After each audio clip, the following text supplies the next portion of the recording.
میں حج پر گئی تو گرمی کی وجہ سے میرے شوہر کا انتقال ہو گیا۔ تنہائی کے ڈر سے 16 سالہ دیور سے شادی کر لی۔ دیور رات ہوتے ہی میرے جسم کے نچلے حصے کو اپنے 16 سالہ دیور کئی بار مجھ سے اپنی محبت کا اظہار کر چکا تھا۔ میں اس کی بات کو ذرا بھی اہمیت نہ دیتی تھی کہ بچہ ہے، کیا کر لے گا۔ میرا شوہر جو کسی زمانے میں میرا دیور تھا، روز کی طرح آج بھی میرے کمرے میں آ کر میرے جسم کے نچلے حصے کو اس طرح دیکھ رہا تھا کہ میں شرم سے پانی پانی ہو گئی، اور اس کے بعد اس نے اپنا من پسند کام کیا۔ میں اسے لاکھ منع کرتی رہی کہ خدا کے لیے یہ کام مت کرو، تمہیں نہیں پتہ یہ غلط کام ہے اور میں نہیں چاہتی کہ تم یہ کرو۔ اس نے میری ایک نہ سنی اور اپنا کام جاری رکھا۔ کافی دیر تک میں زور سے آنکھیں میچ کر اپنے مرحوم شوہر کو یاد کر رہی تھی، لیکن دیور جو اب شوہر کے درجے پر تھا وہ اپنے کام میں مست تھا۔ کام ختم کرنے کے بعد اس نے کہا کہ مجھے منع نہیں کیا کرو، تم جانتی ہو یہ کام میرا پسندیدہ ہے۔ میں اسے کہہ بنا نہیں رہ سکتا تھا۔ امید کرتا ہوں کہ تم میرے بھائی کو بھول چکی ہوگی اور میرا اس کام میں ساتھ دیا کرو۔ بیوی جب تک ساتھ نہ دے تو بات نہیں بنتی۔ اس کی ایسی باتیں سن کر میرا پورا جسم پسینے سے بھیگ جاتا تھا۔ میں خود پر بہت کنٹرول رکھتی تھی، مگر جب ضبط ختم ہوتا تو پھوٹ پھوٹ کر رو پڑتی تھی۔ مجھے وہ دن یاد آ رہا تھا جب میری کمران کے ساتھ سیج سجی تھی۔ کمران نے پہلے ہی رات عجیب کام کرنا شروع کر دیا تھا۔ مجھے لگا تھا یہ جو جیسے فلموں میں دیکھتا ہے بالکل میرے ساتھ ہی ویسا کر رہا ہے، مگر حقیقی زندگی اس کے برعکس ہوتی ہے۔ دن بدن ایک عجیب سی دلدل میں دھنسی جا رہی تھی۔ زندگی نے کچھ ایسا موڑ لیا تھا کہ میں سوچ بھی نہیں سکتی تھی۔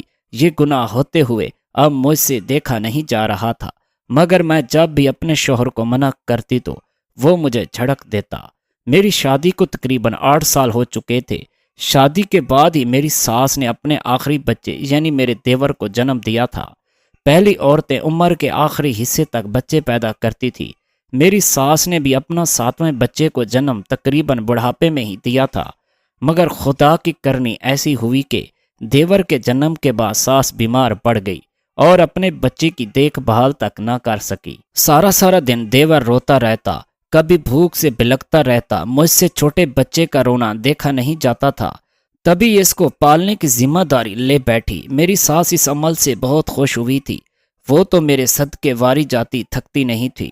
میں نے اس کے بیٹے کو دوسری زندگی بخشی ہے کیونکہ میں اس کا خیال رکھ رہی تھی، اسے ہر گرم سرد ہوا سے بچائے رکھتی۔ میرا شوہر مزدوری کرتا، سارا دن کھیتوں میں کام کرتا اور شام ہوتے ہی لوٹ آتا تھا۔ مجھے شروع سے ہی حج کرنے کا بہت شوق تھا، مگر سسرال میں اپنی خواہشات کو زہر کرنا مطلب اپنی عزت کی دھجیاں اڑانے کے مترادف تھا۔ شادی کو تقریباً 12 سال ہونے کو تھے، مگر اللہ نے مجھے اولاد جیسی نعمت سے نہیں نوازا تھا۔ میرے دیور کا نام کمران تھا۔ میں نے اسے ہمیشہ اپنی اولاد کی طرح پالا تھا، مگر میں اس بات سے ناواقف تھی کہ یہ اولاد سے میرا نکاح ہو جائے گا۔ بعض اوقات جیسے ہم نہیں سوچتے، زندگی ہمارے ساتھ ویسا کھیل کھیلتی ہے۔ آج تک جسے بچہ سمجھتی رہی، شادی کے اتنے سال بعد بھی وہی بچہ میری سیج پر میرا شوہر بنے بیٹھا تھا اور مجھ سے اپنے حقوق طلب کرنا چاہتا تھا۔ کمران اس وقت 15 سال کا تھا جب اس نے کہا کہ آپ کی سب سے بڑی خواہش کیا ہے۔ پہلے تو میں ڈرتی رہی کہ اگر اس نے کسی کو بتا دیا تو قیامت آ جائے گی، مگر کمران نے کہا کہ وہ یہ بات صرف خود تک رکھے گا اور کسی کو بھی نہیں بتائے گا۔ میں نے اسے بتا دیا کہ میری بچپن سے خواہش ہے کہ میں حج کرنے جاؤں۔ اس نے کہا آپ فکر نہیں کریں، آپ کی یہ خواہش جلدی ہی پوری ہو جائے گی۔ کمران مجھے پیار سے آپا کہتا تھا۔ ہمیشہ بڑی بہنیں ہی چھوٹوں کو پالتی ہیں، آپ نے مجھے پالا ہے تو آپ میری آپا ہیں۔ اب میں کیا اسے یاد کرواتی کہ کمران جس کو تم آپا کہہ رہے ہو، آج سے اس کے ساتھ یہ سب کرنا تمہیں زیب نہیں دیتا۔ کمران نے میری ساس سے بات کی۔ وہ شروع سے ہی ضدی طبیعت کا مالک تھا، جو بات کہتا تھا اسے منوا لیتا تھا۔ میری ساس اس دنوں بستر پر تھی، مگر کمران نے اسے منا لیا اور میری خواہش پوری کرنے کی ٹھان لی۔ ان دنوں رمضان آنے والا تھا۔ سسرال والے تو شروع سے ہی امیر تھے، تبھی انہیں کسی چیز کی کوئی کمی نہیں ہوتی تھی۔ شوہر نے حج کے لیے کاغذات بنوائے اور پھر ہم دونوں میاں بیوی حج کی تیاری کرنے لگے۔ گرمی بہت شدید تھی، اس کے بعد آنے والے وقت کا سوچ کر ہی روح تک خوش ہو جاتی تھی، جب کہ آنکھیں ٹھنڈی ہونے لگتی تھیں۔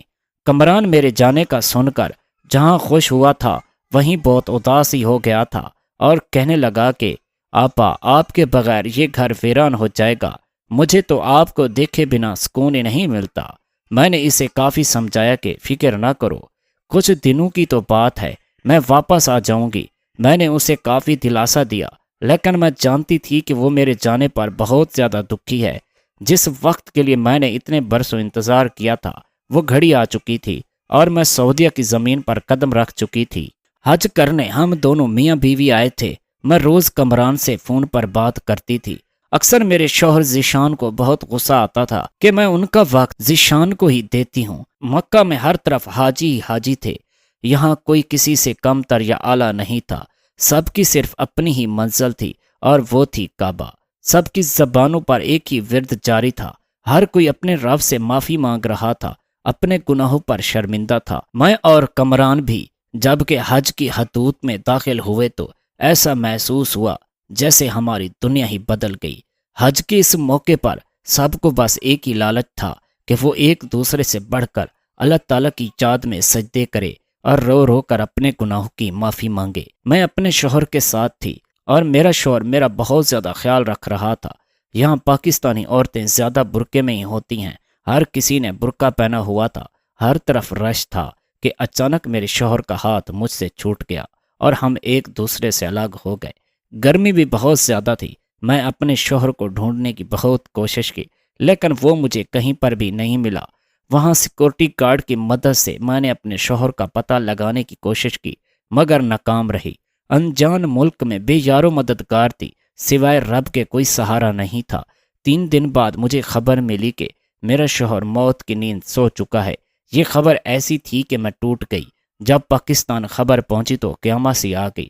بامشکل قانونی کارروائی مکمل کی تاکہ شوہر کی لاش کو واپس پاکستان لے کر آ سکوں، مگر ذیشان نے مجھے فون کر کے منع کر دیا کہ آپا، اماں جو اپنے بیٹے کی لاش دیکھ کر مر جائے گی، آپ بھائی کو وہیں جنت البقیع میں دفن کر دیں اور خود واپس آ جائیں۔ میں اکیلی عورت کیا کرتی؟ پھر رب نے ایسی ہمت دی کہ میں نے شوہر کو سپرد خاک کر دیا۔ جس کے ساتھ آئی تھی وہ ساتھ نہیں تھا۔ انسان بعض سفر زندگی کے اپنوں کے ساتھ تو شروع کرتا ہے، مگر اس سفر کی واپسی پر یہ ممکن نہیں ہوتا کہ وہ انسان ہمارے ساتھ ہوگا یا پھر ہم اکیلے ہوں گے۔ میں نے اس بات کا تصور تک نہیں کیا تھا۔ میں پاکستان واپس آ چکی تھی۔ میری ساس مجھے قاتل سمجھتی تھی اور بس یہی کہتی تھی کہ میرے بیٹے کی قاتل ہے۔ مجھے سسرال والوں نے گھر سے نکال دیا تھا۔ شادی کے 18 سال ماں نے کچھ نہیں کمایا تھا، نہ شوہر نہ اولاد، تنہائی مجھے ڈستی تھی، گویا کہ کسی سانپ نے ڈس لیا ہو۔ میری عمر 32 سال تھی۔ اکثر عورتیں کہتی تھیں کہ دوسری شادی کر لو، مگر زندگی کے اس حصے میں آ گئی تھی جہاں میں کسی دوسرے کو وہ مقام نہیں دے سکتی تھی جو میری زندگی میں کمران کا تھا۔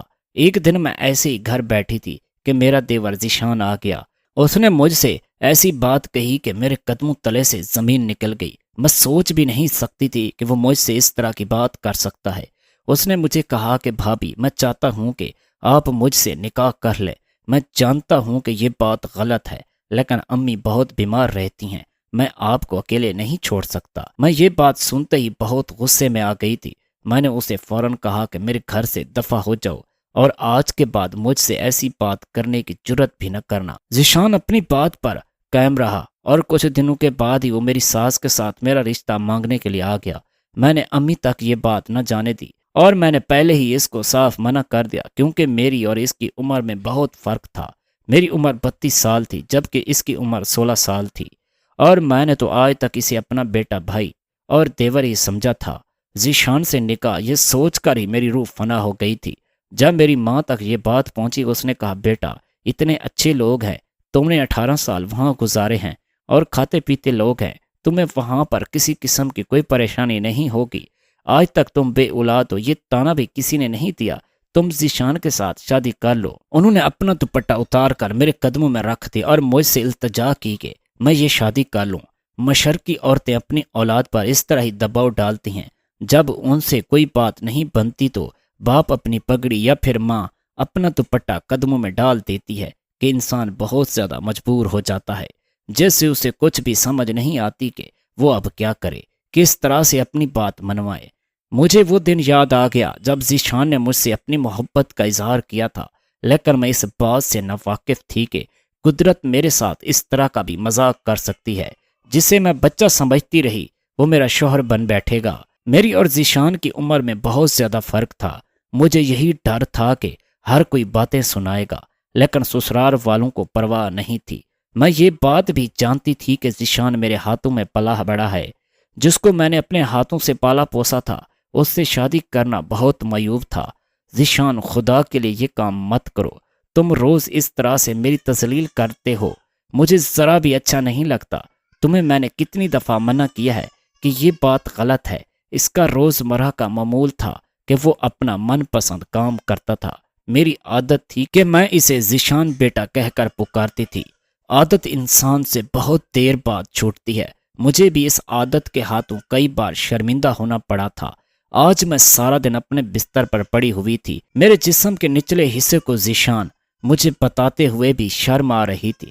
کاش کہ ہم لوگ اپنے بچوں کو اچھے طریقے سے تربیت کر سکیں اور ان کو صحیح غلط کی پہچان دے سکیں۔ مجھے اکثر لگتا تھا کہ ذیشان کی پرورش میں مجھ سے کوئی کمی رہ گئی ہے، لیکن پھر بھی خود کو جھڑک دیتی تھی کہ میں کیا سوچ رہی ہوں، یہ تو میرا شوہر ہے۔ شادی کے فوراً بعد ہی میں نے ذیشان سے اجازت لی تھی کہ میں کمران کی قبر پر فاتحہ خوانی کے لیے جایا کروں گی۔ اس نے مجھے بے دلی سے اجازت دے دی تھی۔ کاش کہ کچھ ایسا ہو جاتا جس سے میں کمران کو بھلا سکتی۔ وہ مجھے بھلائے نہیں بولتا تھا۔ ایک ملازمہ ذیشان نے میری دیکھ بھال کے لیے رکھی تھی۔ اس کا اکثر بہر لڑکے مذاق اڑاتے تھے کہ تم نے گھر میں آنکھ ہی لگا رکھی تھی، اپنی بھابھی سے شادی رچا لی اور کانوں کان خبر نہ ہونے دی۔ وہ بہت زیادہ غصہ کیا کرتا تھا۔ اس نے میری خاطر اپنے دوستوں کی صحبت بدل لی اور اپنے دوستوں کے ساتھ نہیں ملا کرتا تھا، کیونکہ جب بھی وہ ملتے تھے وہ مجھ پر تبصرے کرتے جو ذیشان کو برداشت نہیں ہوتے تھے۔ آج بھی ذیشان کمرے میں آیا تو میں نے اسے منع کیا کہ خدا کے لیے یہ کام نہ کیا کرو، تمہیں میں کتنی بار سمجھایا ہے، تمہیں میں نے کتنی بار سمجھایا ہے۔ تو اس نے کہا کہ آپ بھی میری بات سمجھ لیں، جب تک میں زندہ ہوں میں یہ کرتا رہوں گا۔ اس کے بعد میری آنکھوں سے آنسو جاری ہو گئے۔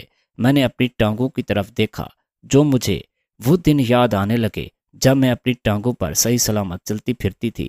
اب تو میری ٹانگیں ہی نہیں رہی تھی، میں اپیج لڑکی ہو چکی تھی جس کا صرف اس دنیا میں ذیشان ہی سہارا تھا۔ مجھے ہر کام کے لیے ذیشان یا کسی ملازمہ کی ضرورت پڑتی تھی۔ جب میری ذیشان کے ساتھ شادی ہوئی تو انہی دنوں دنیا سے بیگانہ ہو گئی۔ ایک دن بازار سے واپس آ رہی تھی، راستے میں میرا ایکسیڈنٹ ہو گیا جس میں نے اپنی دونوں ٹانگیں کھو دیں۔ جب سے میری ٹانگیں نہیں رہی تھی، ذیشان روز رات کو آتے ہی سب سے پہلے میرے زخموں کی مرہم پر زخم کو 6 ماہ ہو چکے تھے، اب بھی یہ نہیں بھرے تھے۔ مجھے آج تک یہ سکھایا گیا تھا کہ شوہر کی جگہ قدموں میں نہیں ہوتی، بیوی شوہر کی غلام ہوتی ہے۔ شوہر کوئی بھی حکم دے تو اس کو فوراً ماننا پڑتا ہے، لیکن شوہر بیوی کا غلام نہیں ہوتا۔ میں تو آج تک اس بات کو مانتی آ رہی تھی، اس لیے ذیشان کو بھی منع کرتی تھی کہ جب میں نے یہ بات ذیشان سے کہی تو اس نے مجھے چپ کروا دیا، اور پھر اس نے مجھے کہا کہ آپ غلط سوچتی ہیں، میاں بیوی دونوں ایک دوسرے پر برابر کا حق ہوتا ہے۔ ایسا نہیں کہ شوہر کا درجہ زیادہ ہے یا بیوی کا کم ہے، دونوں ایک گاڑی کے پہیے ہیں، ایک خراب ہو جائے تو گاڑی نہیں چلتی۔ ذیشان میرا بہت زیادہ خیال رکھتا تھا، اس نے کبھی احساس ہی نہیں ہونے دیا کہ میں اپیج ہو چکی ہوں، لیکن ذیشان نے اپنی محبت سے یہ ثابت کر دیا تھا کہ میری ٹانگیں نہیں ہیں، لیکن ذیشان میرا سہارا ہے اور زندگی کے ہر مقام پر وہ میرا ساتھ دے گا۔ میں بھی اس سے محبت کرنے لگی تھی۔ ہم لوگ ہمیشہ اپنی بیٹیوں کو یہی کہتے ہیں کہ شوہر ہی سب کچھ ہوتا ہے، جبکہ ایسا کچھ بھی نہیں ہے۔ میاں بیوی کے حقوق اسلام میں برابر ہیں، صرف ایک درجہ شوہر کو زیادہ دیا گیا ہے۔ اگر خدا کے بعد کسی کو سجدہ کرنے کی اجازت ہوتی تو وہ شوہر کو ہوتی۔ اگر بیوی بیمار ہو گئی یا اس کو کوئی جسمانی تکلیف ہے تو شوہر پر لازم ہوتا ہے کہ وہ اس کی مدد کرے یا اس کی دلجوئی کرے۔ بانو ایک لمبی ازمائش کے بعد زندگی کی طرف لوٹ رہی تھی، اور اس کی وجہ صرف اور صرف ذیشان تھا۔ کہتے ہیں کہ اولاد شوہر کے نصیب میں ہوتی ہے، جبکہ رزق بیوی کے نصیب میں۔ شاید کمران کے نصیب میں اولاد نہیں تھی، مجھے ذیشان سے اللہ نے ایک خوبصورت بیٹے سے نوازا تھا۔